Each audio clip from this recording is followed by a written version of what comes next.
여러분은 죽음에 대해서 진지하게 생각해 보신 적이 있으십니까? 가장 최근에 죽음에 대해서 깊이 생각했던 것이 언제이십니까? 가까운 가족이나 친구가 세상을 먼저 떠났을 때 비로소 우리는 죽음에 대해서 생각해 보게 됩니다. 내 인생이 영원한 것이 아니라 언젠가 나도 세상을 떠날 날이 있음을 깨닫게 됩니다. 그것이 10년 후가 될지 20년 후가 될지는 아무도 모르지만 이 세상에서 죽음을 피할 수 있는 사람은 아무도 없습니다. 현대사회에서 죽음은 사람들이 이야기하고 싶어 하지 않은 주제입니다. 이 세상에 즐길 것이 얼마나 많이 있고 맛있는 음식이 얼마나 많이 있는데 죽음에 대해서 생각한다는 것은 그야말로 우울한 일인 것입니다. 20세기 최고의 기독교 사상가 C.S. 루이스가 쓴 책 중에서 스크루테이프의 편지라는 책이 있습니다. 이 책은 고참먹이인 스크루테이프가 신참먹이인 워무드에게 쓴 편지를 모은 것입니다. 어떻게 하면 사람들을 유혹해서 지옥으로 끌고 갈 수 있을까? 어떻게 하면 사람들이 믿음을 떠나게 할 수 있을까 하는 사탄의 전략들이 잘 나와 있습니다. 그 중에 한 챕터에서 신참마귀 워무드가 고참마귀 스크루테이프에게 자랑을 합니다. 드디어 자기가 유럽 사람들의 시기심과 욕심을 선동해서 세계대전을 일으켰다고 자랑을 했습니다. 그 말을 들은 스크루테이프가 잘했다고 칭찬하기만 한 것이 아니라 워무드를 엄히 경고하는 말을 합니다. 스크루테이프가 말하기를 전쟁을 일으킨 것은 잘했지만 혹시 전쟁으로 인해서 사람들이 죽음에 대해서 진지하게 생각하게 되면 그거야말로 우리에겐 크나큰 재앙이다 라고 이야기했습니다. 여러분, 지금 스크루테이프가 무슨 말을 하고 있는 것입니까? 사탄은 우리가 죽음에 대해서 진지하게 생각하지 못하도록 방해하고 있다는 것입니다. 마치 눈에 보이는 이 땅이 전부인 것처럼, 이 세상에서의 출세와 성공이 전부인 것처럼 우리가 착각하게 만든다는 것입니다. 그리고 사람들로 하여금 천국은 추상적이고 아득한 곳처럼 생각하게 합니다. 예수님 시대 이후 300년 동안 사탄은 교회를 핍박해서 성도들을 공격했습니다. 근데 아무리 교회를 핍박해도 성도들이 믿음을 포기하지 않았습니다. 오히려 순교자들의 믿음을 통해서 교회는 더욱더 굳건히 세워져 갔습니다. 그래서 초대교회 교부 터툴리안은 말하기를 순교자들의 피는 교회의 씨앗이다 라고 이야기했습니다. 사탄은 자신의 전략이 잘 통하지 않는 것을 깨닫고 새로운 전략을 세웠습니다. 그것은 교회를 핍박해서 공격하는 것이 아니라 성도들로 하여금 죽음에 대해서 생각하지 못하도록 끊임없이 달콤한 유혹을 제공하는 것이었습니다. 죽음은 절대 나의 이야기가 아니고 천국은 추상적이고 아득한 곳처럼 생각하게 했습니다. 지금 당장 내 눈앞에 보이는 그 성공이 전부인 것처럼 착각하게 만들었습니다. 이 사탄의 새로운 전략은 지금까지도 아주 잘 통하고 있어서 안타깝게도 많은 사람들이 죽음, 심판, 종말에 대해서 생각하지 않고 살고 있습니다. 통계청의 종교인구 조사에 따르면 2005년도에 우리나라 인구 전체의 46%가 종교를 가지고 있지 않았습니다. 그런데 10년이 지난 2015년에는 10%가 증가한 전체 인구의 56%가 아무런 종교를 가지고 있지 않았습니다. 특히 20대의 65%, 30대의 62%가 종교를 가지고 있지 않습니다. 제가 아프리카 부룬디에서 학생들을 가르치며 한국 인구의 절반 이상이 종교를 가지고 있지 않다고 설명하면 아프리카 학생들이 깜짝 놀랍니다. 어떻게 신이 존재하는 것을 믿지 않으면서 살 수 있냐고, 도대체 한국 사람들은 무엇을 믿으며 사냐고 저에게 질문합니다. 그러면 저는 제 지갑을 보여주면서 대답했습니다. 한국 사람들은 돈을 믿으며 살아간다고 대답했습니다. 그러면 아프리카 학생들이 이 이야기를 듣고 정말로 안타까워하면서 한국 사람이 너무 불쌍하다고 합니다. 우리 생각에는 가난하게 사는 아프리카 학생들이 불쌍한데, 아프리카 사람들이 보기에는 돈을 신으로 믿으면서 살아가는 한국 사람들이 불쌍하다는 것입니다. 모든 인간에게는 내 인생의 의미를 알고 싶은 근본적인 질문이 있습니다. 그런데 그 인생의 의미는 나 스스로에게서 발견되는 것이 아니라 내가 속한 집단, 공동체, 그 민족의 역사와 이야기 안에서 발견됩니다. 내가 속한 그 집단의 그 이야기, 이것을 거대 담론이라고 부르는데, 우리는 그 거대 담론 안에서 나의 정체성과 소속감을 발견하게 되는 것입니다. 역사학자들은 말하기를 20세기를 지배했던 세 가지의 거대 담론이 있었다고 분석합니다. 첫째는 파시즘이고, 둘째는 공산주의이고, 세 번째는 자유주의입니다. 이 세 가지 거대 담론은 모두 인류 사회의 진보와 향상을 약속했습니다. 하지만 하나하나씩 그 힘을 잃고 무너져 갔습니다. 2차 세계대전을 거치면서 파시즘이 힘을 잃고 사라졌습니다. 1991년 소련이 붕괴되면서 공산주의 국가들은 도미노처럼 무너져 내렸습니다. 마지막으로 남은 자유주의 역시 2008년 글로벌 금융위기를 이후로 위력을 잃고 영국과 미국 주도의 보호주의가 부상하며 자유무역과 이민자에 대한 저항이 높아져 갔습니다. 그 결과 21세기 사회에는 그 어떠한 종류의 거대 담론도 남아있지 않게 되었습니다. 포스트 모던 사회의 가장 큰 특징은 거대 담론을 거부하고 절대적인 진리를 거부하는 것에 있습니다. 거대 담론이 없고 절대적인 진리가 없다면 인생의 의미를 설명할 길이 없습니다.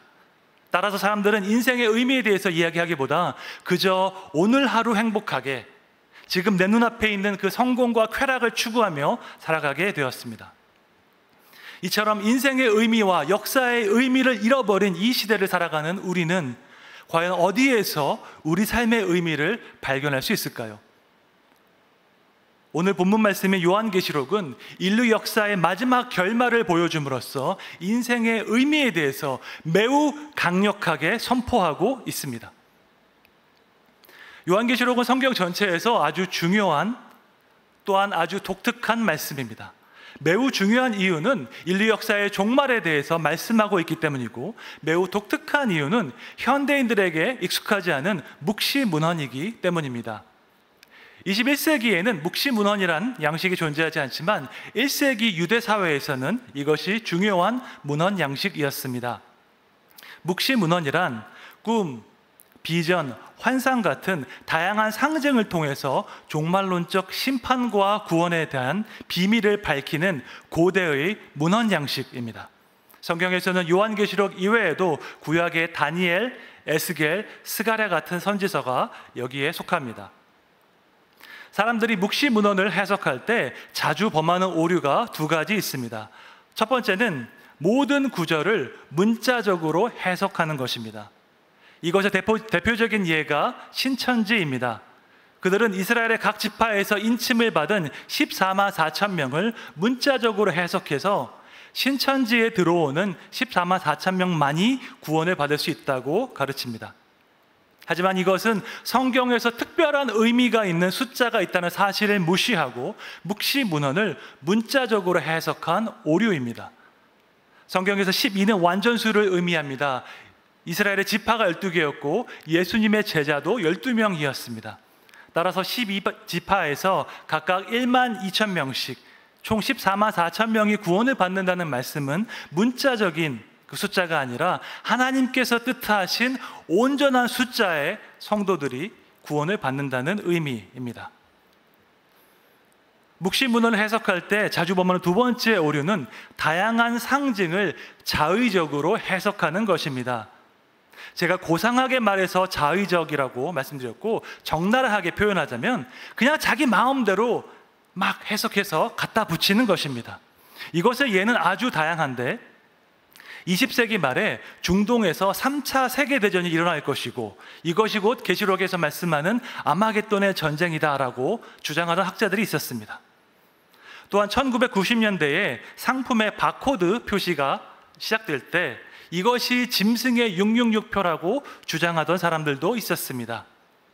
그동안 많은 이단들이 요한계시록의 상징을 이처럼 자의적으로 해석해서 교회 안에 큰 문제와 혼란을 일으켰습니다. 묵시문헌의 특징은 무시무시한 상징인데 이것을 문자적으로 해석하거나 혹은 자의적으로 해석해서는 안 됩니다. 계시록에 나오는 상징 하나하나를 구체적으로 해석하기보다는 그 일련의 상징 전체가 보여주는 큰 그림에 주목해야 합니다. 요한계시록은 미래에 대해서 정확하게 연대기적인 예언을 한 것이 아닙니다. 오히려 온 우주를 다스리는 하나님의 통치가 어떻게 궁극적으로 실현될 것인지 보여주고 있습니다. 우리가 어떤 이야기의 참된 의미를 알기 위해서는 결말을 반드시 알아야 합니다. 우리가 소설을 읽거나 영화를 볼 때 중간에 중단하게 되면 우리는 전체 이야기의 의미를 깨달을 수 없습니다. 예를 들어서 신데렐라 이야기에서 신데렐라가 무도회에 가지 못하고 울고 있는 장면까지만 알고 있는 사람은 이 이야기를 너무 슬픈 이야기라고 이야기할 것입니다. 하지만 이 이야기의 결말을 알고 있는 사람은 신데렐라가 요정의 도움을 받아서 무도회에 갈 것이고 거기에서 왕자를 만날 것을 알기에 이 이야기는 해피엔딩이라고 이야기할 것입니다. 이와 같이 우리가 이야기의 결말을 알게 될 때 비로소 그 이야기 전체의 의미를 이해할 수 있습니다. 이 원리는 건축의 의미와 목적을 이해하는 데에도 동일하게 적용됩니다. 우리가 건축 현장에서 기초공사를 하기 위해서 구덩이를 판 모습을 보고 그 건물의 용도와 목적을 알 길이 없습니다. 건축이 모두 끝나고 건물이 완공된 것을 볼 때에 비로소 건축가가 어떤 마음으로, 어떤 목적으로 이 건물을 세웠는지 그 의도를 알 수 있습니다. 제가 우리 동신교회에 35년째 다니고 계신 집사님께 직접 들었던 이야기입니다. 1985년에 만촌동 우리 현재 예배당을 건축하는 현장을 봤는데 직사각형 모양으로 아주 큰 구덩이를 팠다고 합니다. 당시 집사님께서 중학생이었는데 공사장의 큰 구덩이를 보고 정말로 기뻐했다고 합니다. 드디어 우리 동네에도 수영장이 생기는구나 생각했기 때문입니다. 중학생이 보기에는 커다란 직사각형 모양의 구덩이가 꼭 수영장처럼 보였던 것입니다. 하지만 그 구덩이는 수영장이 아니라 동신교회 예배당의 기초였습니다. 이처럼 우리는 공사 중간에는 도대체 이 건축의 목적이 무엇인지 알 수 없습니다. 공사가 모두 끝났을 때 그리고 그 완성물과 결말을 보게 될 때 비로소 그 의미를 이해할 수 있습니다. 마찬가지로 우리 인생의 궁극적인 의미를 알기 위해서는 우리는 이 세상의 결말을 알아야 합니다. 하나님은 이것을 너무나 잘 알고 계셨기 때문에 요한계시록을 통해서 이 세상의 종말에 대해서 알려주셨습니다. 역사의 마지막 때에 하나님의 심판이 있음을 분명하게 말씀하시고 그 심판과 구원을 기억하면서 우리가 인생을 살아가도록 하셨습니다. 역사의 종말을 알게 될 때 비로소 우리는 유한한 우리 인생의 참된 의미를 깨닫게 되는 것입니다. 우리는 매우 제한된 인생을 살고 있는데 시간이 얼마나 빨리 지나가는지 모릅니다.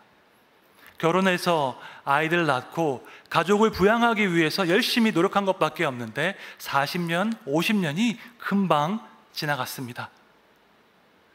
나는 무엇을 위해서 여기까지 살아왔는가? 과연 내가 꿈꾸고 목표했던 것은 어떤 의미가 있었는가? 이런 생각을 할 겨를도 없이 너무나 바쁘게 하루하루 살아왔습니다. 때로는 세상적인 욕심과 인간적인 명예를 위해서 살았던 때도 솔직하게 있었습니다. 하지만 그 어떤 것도 우리가 이 세상을 떠날 때에 가져갈 수 없습니다. 인생을 마감하는 그 마지막 순간에 후회하지 않기 위해서 우리는 어떻게 살아야 할까요? 요한일서 2장 17절에는 다음과 같이 말씀하고 있습니다. 우리 함께 읽어보겠습니다. 이 세상도 그 정욕도 지나가되 오직 하나님의 뜻을 행하는 자는 영원히 거하느니라. 아멘. 우리가 이 세상을 떠나서 천국으로 갈 때 기억되는 것은 단 한 가지입니다. 하나님의 나라를 위해서, 하나님의 뜻을 위해서 순종했던 것, 그 한 가지만이 영원히 기억되는 줄로 믿습니다. 우리가 천국에서 예수님을 만나게 될 때 그분께 드릴 열매가 없다면 얼마나 부끄러울까요? 예수님은 우리를 위해서 모든 것을 주셨는데 우리는 예수님을 위해서 드릴 것이 없다면 얼마나 안타까울까요? 언젠가는 모두 사라질 세상의 것을 위해서 사는 것이 아니라 하나님 나라에서 영원히 기억될 순종의 삶을 사시기를 주님의 이름으로 축원합니다. 예수님의 초림으로 시작된 하나님의 나라는 예수님의 재림으로 완성될 것입니다. 성경이 말씀하는 마지막 때인 종말은 바로 예수님의 초림과 재림 사이의 시간인 것입니다. 우리 모두는 현재 그 종말의 때를 살아가고 있습니다. 이미 시작되었지만 아직 완성되지 않은 하나님의 나라에서 우리가 살고 있는 것입니다. 이 종말의 때에 사탄의 공격은 계속될 것이고 잔혹한 불의와 악행이 가득할 것입니다. 이런 상황에서 믿음을 지키는 것은 결코 쉽지 않으며 많은 사람들이 두려워 떨고 낙심할 것입니다. 이것을 잘 아시는 하나님께서는 사탄과 악한 자들에 대한 심판을 분명하게 말씀하셨습니다. 요한계시록은 하나님의 심판의 경고를 아주 선명하게 선포하고 있습니다. 그것도 한 번이 아니라 3차례에 걸쳐서 강력한 이미지를 사용해서 우리 머리에 각인되도록 말씀하고 있습니다. 첫 번째로 7 인의 심판이 있습니다. 두 번째로 7 나팔의 심판이 있습니다. 세 번째로 7 대접의 심판이 있습니다. 이 3차례의 심판 시리즈는 반복과 평행 구조를 이루며 아주 치밀하게 구성되어 있습니다. 가면 갈수록 더욱더 센 강도를 보이며 점층적인 구조도 보이고 있습니다.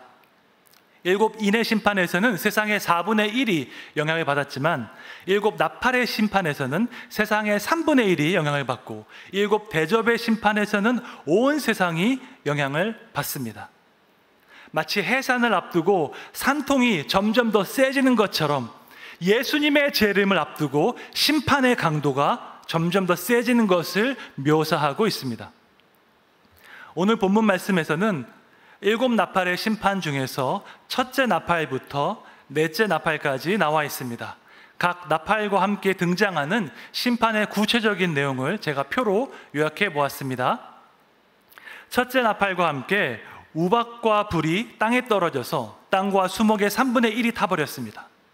둘째 나팔과 함께 불 붙는 큰 산이 바다에 떨어져서 바다의 3분의 1이 피가 되었습니다. 셋째 나팔과 함께 횃불같이 타는 큰 별이 떨어져서 강의 3분의 1이 쓴 물이 되었습니다. 넷째 나팔과 함께 해와 달과 별의 3분의 1이 빛을 잃고 어두워졌습니다. 이 4가지 나팔 심판은 공통적으로 자연세계에 임한 하나님의 심판을 묘사하고 있습니다. 이에 앞서 등장했던 7 인의 심판은 인간성의 파괴로 인한 심판이라면 7 나팔의 심판은 땅, 바다, 강과 같이 자연 환경이 파괴되어서 죄를 심판하는 것입니다. 하나님은 온 우주를 창조하셨기 때문에 인간과 자연에 대한 통치권을 가지고 계십니다. 따라서 우리가 경험하고 있는 모든 자연 현상은 하나님의 주권적인 통치 가운데 있습니다. 전 세계를 강타한 코로나 바이러스 역시 하나님의 주권적인 통제 가운데 있는 줄로 믿습니다. 신학적으로 코로나를 어떻게 이해할 것인가는 상당히 복잡하고 난해한 주제입니다. 이것을 하나님이 보내신 심판의 도구로 볼 것인지 아니면 인간의 탐욕과 이기심이 초래한 인수공통 감염병으로 볼 것인지 신학자들은 지금도 논쟁하고 있습니다. 하지만 우리가 확신하는 것은 이 바이러스가 하나님의 주권적 통제 가운데 있다는 사실입니다.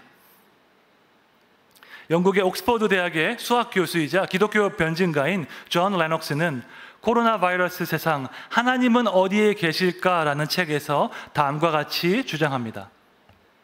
하나님은 코로나 바이러스 때문에 놀라지 않는다. 그분은 그런 악을 통해서도 선을 이룰 수 있다. 그분의 계획은 코로나 바이러스 때문에 좌절되지 않는다라고 이야기합니다. 지난 몇 년간 우리는 인공지능과 4차 산업혁명을 이야기하며 이전과는 완전히 다른 새로운 세상을 창조할 것처럼 이야기했습니다. 하지만 눈에도 보이지 않는 이 작은 바이러스 하나 때문에 말 그대로 전 세계가 all stop 되었습니다. 우리는 코로나 바이러스를 어떻게 통제해야 할지 몰라서 놀라지만 하나님은 결단코 놀라지 않습니다. 우리의 계획은 이 바이러스 때문에 좌절되지만 하나님의 계획은 결코 좌절되지 않습니다. 왜냐하면 지금도 하나님은 자연세계를 향한 통치권을 가지고 계시기 때문입니다.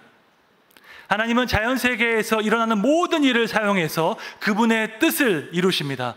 자연세계를 심판의 도구로 사용할 수도 있고 구원의 도구로 사용할 수도 있으십니다. 설령 그것이 고통처럼 보인다 할지어도 하나님은 그 고통을 통해서 선을 이루실 수 있습니다. 오늘 본문에 나오는 4가지 나팔 심판을 조금 더 유의 깊게 살펴보면 좋겠습니다. 우박과 불이 떨어지는 것, 물이 피로 변하는 것, 해와 달이 어두워지는 것. 혹시 여러분은 이런 종류의 심판을 구약 성경 어디에선가 본 적이 있으십니까? 바로 출애굽기에 나오는 10가지 재앙과 매우 유사한 모습입니다. 우박과 불이 떨어지는 것은 출애굽기 9장에 나오는 7번째 심판과 같습니다. 물이 피로 변하는 것은 출애굽기 7장에 나오는 첫 번째 재앙과 같습니다. 해와 달이 어두워지는 것은 출애굽기 10장에 나오는 9번째 재앙과 같습니다. 출애굽기에 나오는 재앙은 이스라엘 백성을 학대했던 애굽인들을 향한 심판일 뿐만 아니라 애굽의 모든 신들을 향한 심판이기도 했습니다. 출애굽기 12장 12절 말씀입니다. 내가 그 밤에 애굽 땅에 두루다니며 사람이나 짐승을 막론하고 애굽 땅에 있는 모든 처음 난 것을 다 치고 애굽의 모든 신을 내가 심판하리라. 나는 여호와라 말씀하셨습니다. 하나님은 이 이적을 통해서 애굽의 모든 신보다 뛰어난 하나님의 능력을 보이셨습니다. 10가지 재앙은 이스라엘의 하나님만이 참된 신이라는 사실을 애굽 전역에 나타내는 그분의 역사였던 것입니다. 하나님은 구원을 통해서도 그분을 알리시고 하나님의 심판의 역사를 통해서도 그분을 알리십니다. 하나님 외에는 다른 신이 없으며 그분을 인정하고 경배해야 함을 온 세상에 알리시는 것입니다. 출애굽기에 나오는 10가지 이적은 애굽 사람들에게는 재앙이었지만 이스라엘 사람들에게는 구원이었습니다. 왜냐하면 그 심판과 재앙이 이스라엘 사람을 향한 것이 아니라 그들을 학대했던 애굽 사람들을 향했기 때문입니다. 요한계시록에 등장한 7나팔의 심판 역시 악인들에게는 재앙이지만 우리 성도들에게는 구원의 역사입니다. 따라서 우리는 요한계시록의 심판을 보면서 두려워 떨 이유가 하나도 없습니다. 왜냐하면 하나님은 이 심판을 통해서 그의 백성을 구원하시고 그분의 공의를 이루실 것이기 때문입니다. 저는 오늘 본문 말씀을 묵상하며 시편 46편의 진정한 의미를 깨달았습니다. 우리 함께 시편 46편 2절 3절 말씀을 읽어보겠습니다. 그러므로 땅이 변하든지 산이 흔들려 바다 가운데 빠지든지 바닷물이 솟아나고 뛰놀든지 그것이 넘침으로 산이 흔들릴지라도 우리는 두려워하지 아니하리로다. 아멘. 이 말씀에서 산이 흔들려 바다 가운데 빠지는 것이 무슨 의미인지 난해했는데 계시록 말씀에 비추어 보았을 때 바로 우주를 뒤흔드는 하나님의 심판과 재앙의 순간을 의미합니다. 그런 혼돈과 환란의 순간에도 우리는 두려워하지 않습니다. 왜일까요? 바로 그 앞절에 이유가 나와 있습니다. 시편 편 1절 말씀입니다. 함께 읽겠습니다. 하나님은 우리의 피난처이시오 힘이시니 환난 중에 만날 큰 도움이시라. 아멘. 그 어떤 환난과 어려움이 와도 하나님은 모든 성도의 피난처요 힘이 되시는 줄 믿습니다. 그리스도 예수 안에 있는 우리는 심판에 대한 두려움을 가질 필요가 없습니다. 왜냐하면 그리스도의 보혈이 우리를 깨끗게 해서 심판을 면하게 했기 때문입니다. 범죄자는 경찰을 보면 두려움에 떨지만 일반 시민은 경찰을 보면서 안도합니다. 왜냐하면 경찰이 우리를 지켜줄 것이라고 믿기 때문입니다. 마찬가지로 하나님을 대적한 악인은 그분의 심판을 두려워할 것이지만 그리스도 예수 안에 있는 우리는 오히려 그 심판을 기다리게 될 것입니다. 하나님의 심판이 임할 때 마침내 모든 것이 바로잡힐 것이고 오랫동안 고통과 박해를 받았던 성도의 억울함을 하나님께서 풀어주실 것이기 때문입니다. 하나님을 대적한 악인에게는 심판의 날이 너무나 두려운 날이지만 그분을 믿고 따르는 우리에게는 그 심판의 날이 기다려지는 날인 것입니다. 바라기는 성도님들 모두 마지막 날에 하나님께 받을 위로와 복을 기다리며 인내하는 믿음의 성도가 되시기를 주님의 이름으로 축원합니다. 그렇다면 하나님께서 요한계시록 말씀을 통해서 우리에게 종말과 심판을 알려주신 이유는 무엇일까요? 첫 번째로 하나님은 종말의 메시지를 통해서 성도들에게 영원한 소망을 주기 원하십니다. 우리가 요한계시록을 읽을 때 이 책의 중심 메시지가 무엇인지 염두하면서 읽어야 합니다. 요한계시록에 관한 최고의 학문적 권위를 가진 신학자 리처드 머컴은 이렇게 말했습니다. 요한계시록의 핵심 메시지는 보좌에 앉으신 하나님과 어린 양이다 라고 이야기했습니다. 계시록의 많은 구절에서 하늘 보좌 환상을 통해서 하나님과 어린 양이 보좌에 앉아 있다고 증거하고 있습니다. 계시록 7장 10절에 보면 구원하심이 보좌에 앉으신 우리 하나님과 어린 양에게 있도다 말씀하고, 계시록 22장 3절에 보면 하나님과 그 어린 양의 보좌가 그 가운데 있으리니 그의 종들이 그를 섬기며 라고 말씀하고 있습니다. 보좌는 왕권을 상징하기 때문에 보좌에 앉으신 하나님은 온 세상을 통치하시는 하나님의 주권을 의미합니다. 따라서 요한계시록의 가장 중요한 메시지는 우주의 왕이신 하나님께서 그분의 공의로 온 우주를 통치하신다라는 하나님의 주권 사상입니다. 새하늘과 새 땅의 중심에는 하나님과 어린 양의 보좌가 있습니다. 종말과 심판의 중심에도 하나님과 어린 양의 보좌가 있습니다. 일곱 나팔의 심판이 시작될 때 일곱 천사에게 나팔을 주신 분이 누구십니까? 바로 보좌에 앉으신 하나님이십니다. 이 우주를 통치하시고 주관하시는 분은 바로 천국 보좌에 앉으신 하나님이신 줄로 믿습니다. 이것은 우리에게 너무나도 당연한 이야기이지만 계시록을 처음 받아보았던 1세기 크리스천들에게는 너무나 신선하고 놀라운 사실이었습니다. 왜냐하면 그들은 로마 제국의 극심한 탄압을 받으며 감옥에 가고 죽임을 당할 수 있는 위험 중에서 하나님을 믿었기 때문입니다. 요한계시록을 기록한 사도 요한 역시 박해를 받아 반모섬의 유배를 받고 있는 상황에서 성령의 계시로 이 말씀을 기록하고 있습니다. 따라서 초대교회 성도들에게 누가 세상의 통치자인가 하는 문제는 정말로 중대한 문제였습니다. 예전에 이탈리아를 여행할 때 로마에 있는 카타콤을 방문한 적이 있습니다. 카타콤은 원래 지하 무덤이었는데 박해를 받던 크리스천들이 그곳에 은신해서 살기 시작했습니다.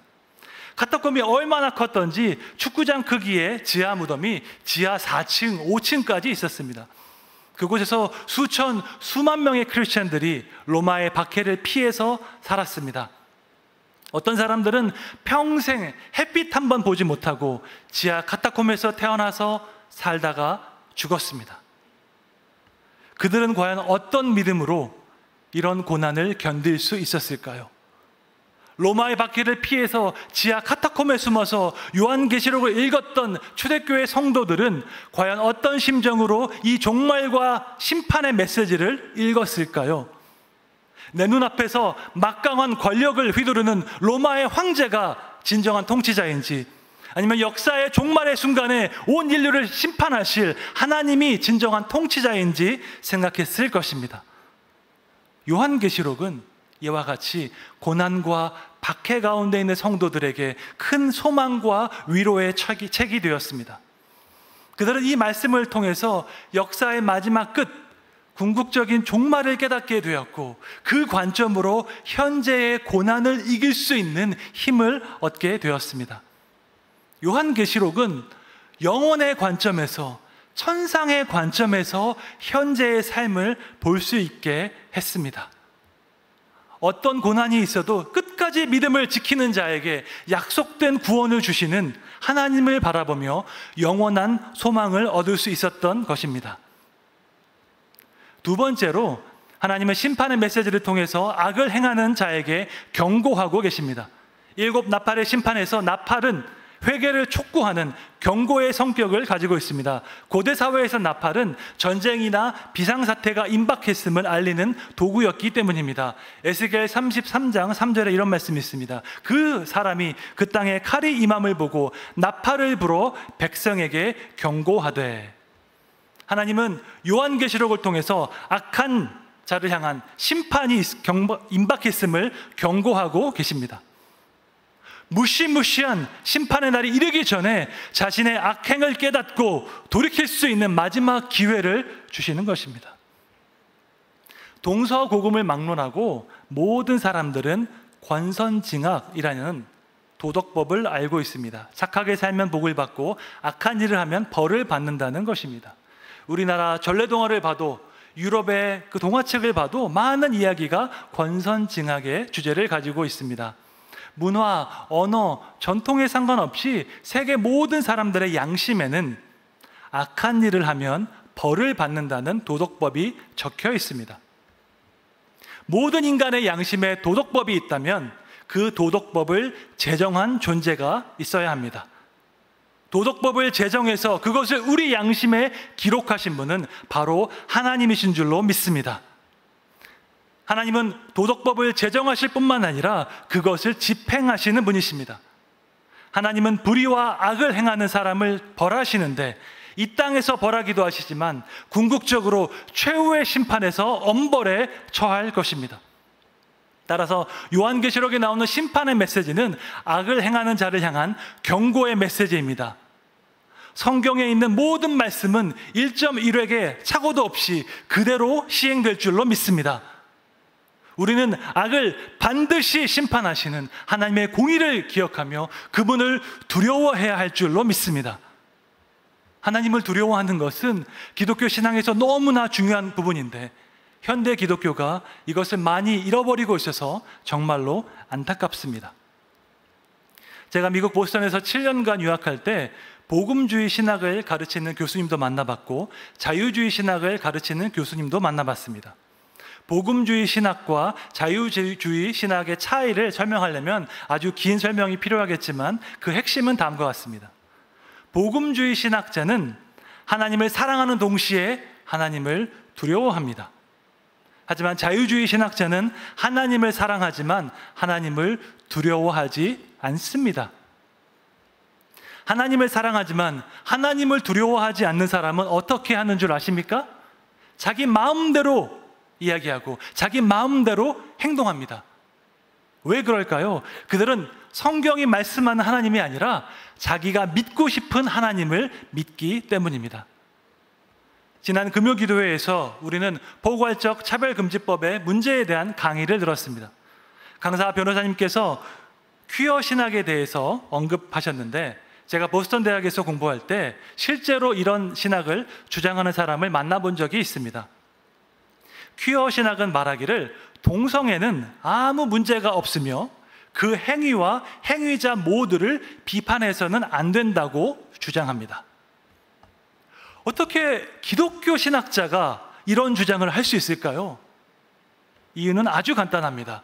그들은 성경을 정확무어한 하나님의 말씀으로 믿지 않기 때문입니다. 그들은 성경 위에 자신의 견해, 자신의 철학, 시대적 상황을 놓습니다. 따라서 그들이 믿는 하나님은 성경이 말씀한 하나님이 아니라 자기가 믿고 싶은 하나님입니다.